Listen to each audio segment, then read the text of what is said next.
Alright, so I finished with the restoration of my new fan that I got for my birthday.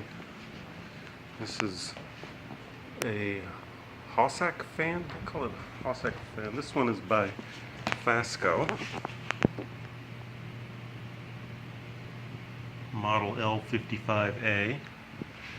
I took the whole thing apart, sanded everything, repainted, replaced the power cord, and put it back together. Now let's see it in action here. I'll turn it on to medium, I think.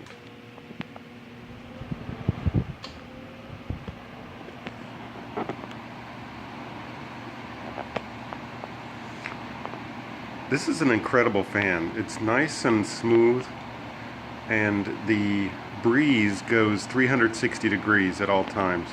So it blows air straight up into this dome here, and the dome disperses it around in a perfect circle. This thing is incredible. I don't see how these ever went out of style, except maybe for the fact that if it's in the center of the room, you've got a cord going across the floor. But man, I love this thing. My wife found it for 25 bucks on Craigslist, and I maybe spent $20 or $25 in supplies. Spray paint costs a lot, but I'm very, very happy with this. That's it.